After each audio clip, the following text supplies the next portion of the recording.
A lot of good things from Saturday that we're happy with, and obviously always something to improve. But to go on the road and win in dominating fashion, I think the most glaring thing that we were most pleased with is I thought we dominated the trenches on both sides, offensive line and defensive line, and usually that's a good sign in a game. And love the energy that our kids and staff brought and the way they jumped out. And I thought we played fast and started fast, and that was good to see. So good to be bowl eligible for sure, and we're excited about representing Auburn wherever that is. But we have more work to do, and it starts this week with our return to Jordan-Hare and playing what I think is one of the better Group of 5 teams. And they've gotten better and better and better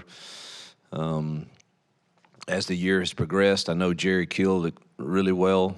He is one heck of a ball coach, and he'll have his guys ready, and they've continued to improve as the years went on. And they're a very talented team and play extremely hard. So we're going to need Jordan-Hare to be at his best, and we need to keep the momentum going. So it's going to be we'll be faced with some of the normal challenges of wanting to rest on last week and all of those things that come with as temptations, and we'll have to fight against that. And so the leadership of the team I'm going to ask them to help me with that.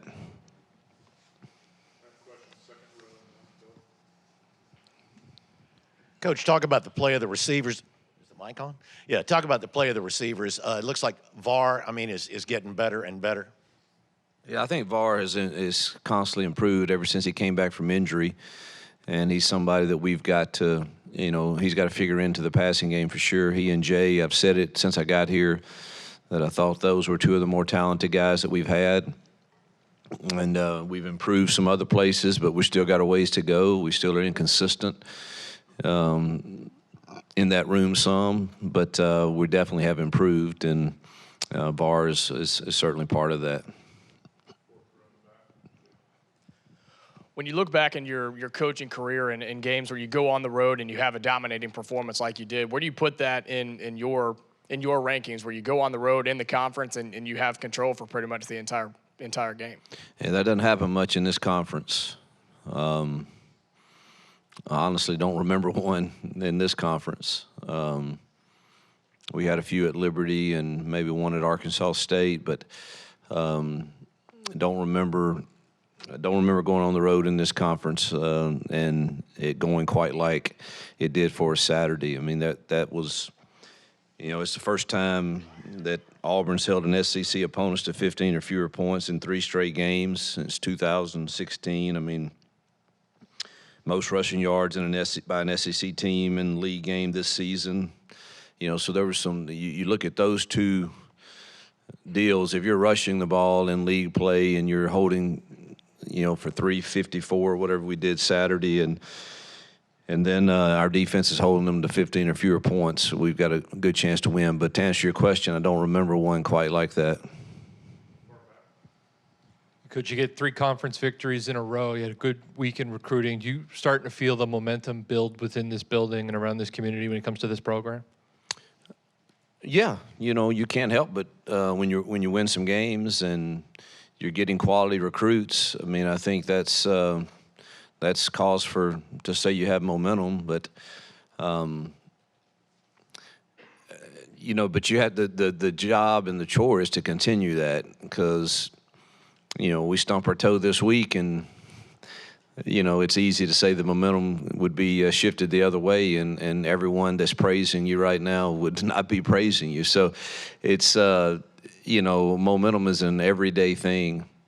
I firmly believe in life you're either winning or learning, and I think that's a choice.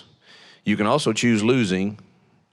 But one thing's for sure, you better get to choosing, or life has a way of choosing for you, and that's kind of going to be my message to our team this week. But when we're in a 4-game losing streak, that should be, you're obviously not winning, so it should be the learning time. But I don't like to wallow in that very long. I want to get out, and luckily our kids did too. But the only way you truly ever lose, I think, is when you just choose that, because every experience that we have, you can choose to learn from and make yourself better. And that's what I hope we'll do this week is learn, why did we play well? Why are we getting better? We better not forget those things. There's still some learning to do.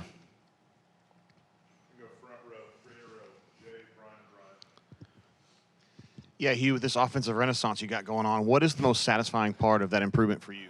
That's a big word. Yeah, exciting, huh? Well, it's really good just to see our kids play with confidence. I don't think you can be very good at anything if you don't have some confidence in what you're doing. And, you know, they seem to be a confident group right now that's excited about another opportunity. And, you know, I don't mean for this to sound anyway, but, I mean, we could have put up a lot of numbers the other day, I think. And, I mean, they were good, but, I mean, we really started milking that clock about halfway through the third quarter and didn't throw it.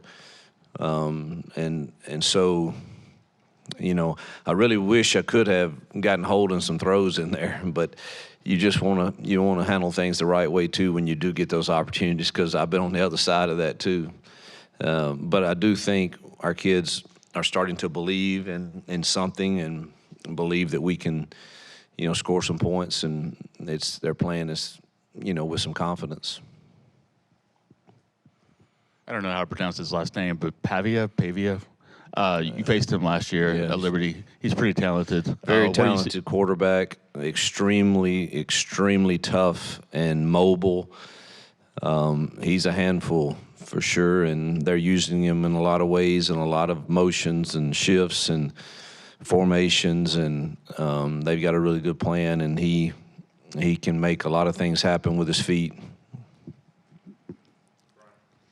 Yes, how's just the injury update on your team? How's the player? I think we're okay. Nothing. I mean, there's some. You know, anytime you play a game, there's some things that pop up, but nothing that has ruled anybody out at this point. So, feel pretty fortunate.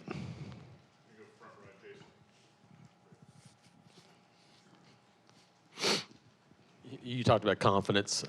Peyton is a guy that has made a couple of mistakes that might have derailed guys, but he just kind of keeps coming. How valuable is that as a quarterback, that he has that next play mentality and just kind of continues to let it go?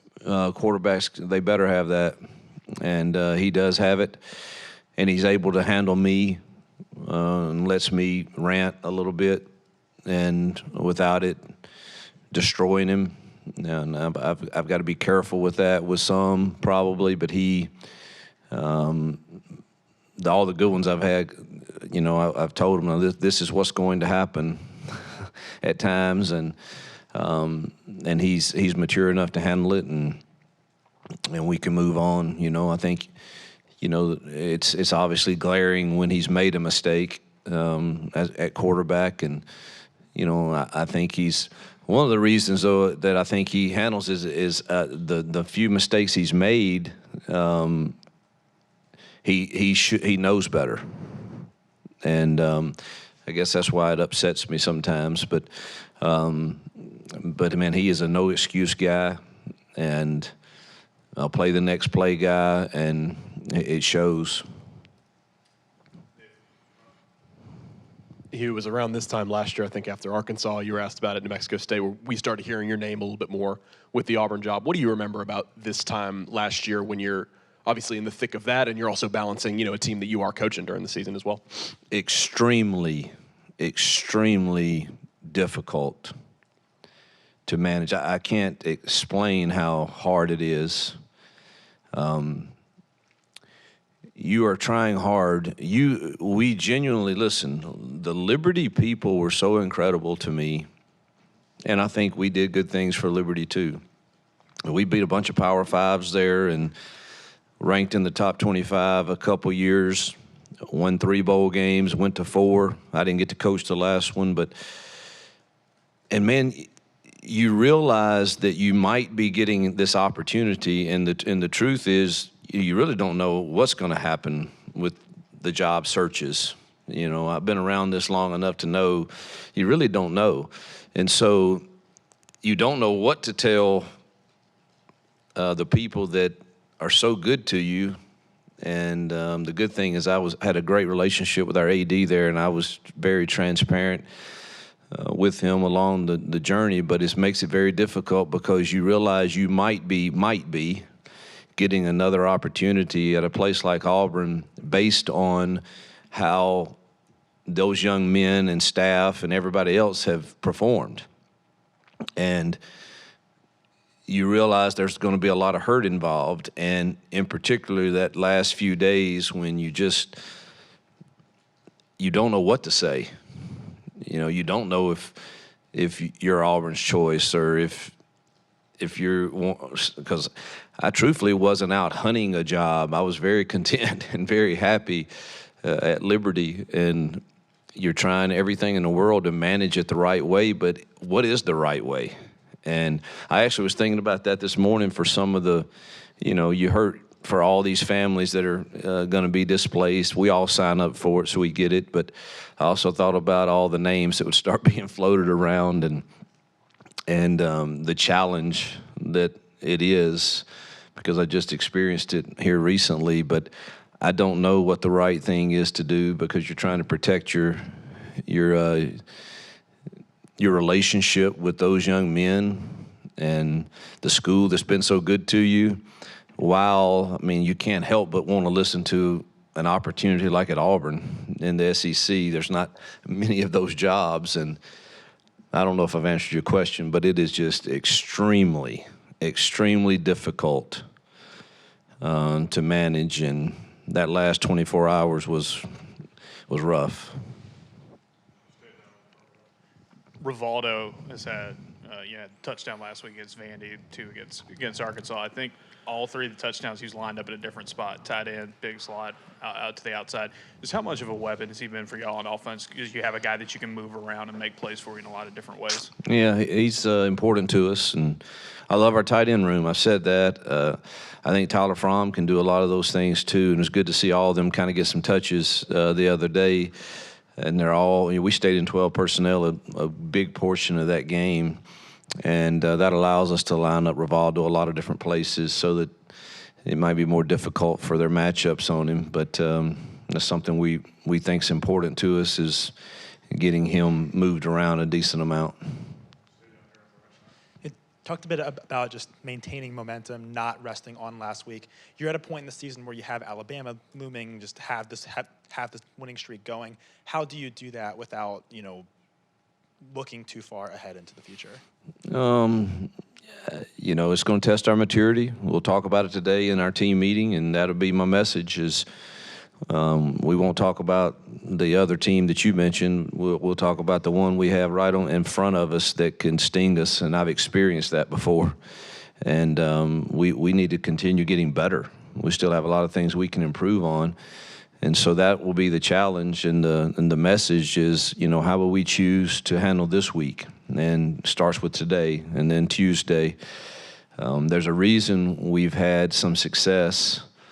There's a lot of factors that go into having success, but one of them is the way they've approached work on Tuesday and Wednesday and Thursday, so we better not change that. We've seen DJ really stick out the past couple of weeks. Do you recall how much, convincing it took for... I'm sorry, DJ... James. Oh. To get DJ and Nehemiah back, and what have they meant this season? I think DJ's improved, and Nehemiah's played 2 really solid games.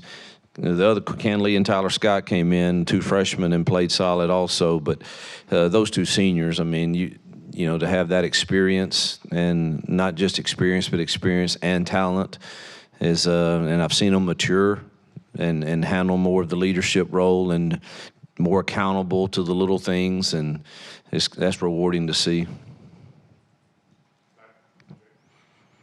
You've talked a lot of confidence about the offense, but kind of piggybacking on the defense. I mean, they're playing with some of the utmost confidence as they lead the SEC in red zone defense, and they're forcing the most turnovers in the conference as well. Is there a particular player or a group on that defensive side of the ball that has the most confidence and maybe the most vocal in practice and during games?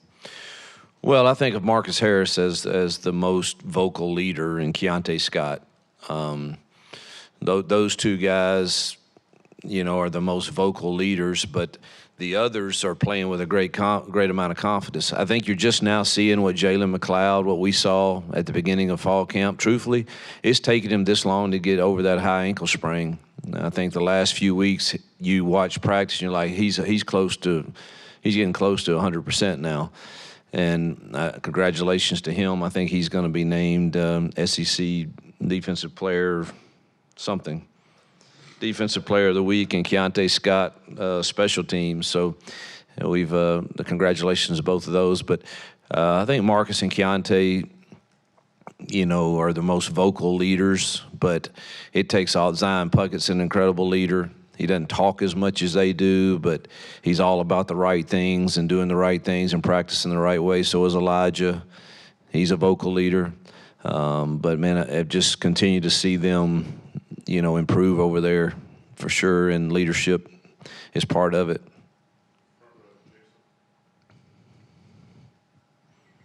You talked about running game and in the tight end group, but how much has the perimeter blocking on offense improved over the course of the last 3 or 4 games that's helped to kind of spring some of that running game too? We still have a ways to go. There's some yards left out there because of that, but we have improved it. Other than the Vandy game was not good for perimeter blocking for us. But the others, we've done a decent job, and that was probably our best down the field. People being aggressive and finishing and being a part, playing without the ball. I thought that was our best to date, but we still got to work on it.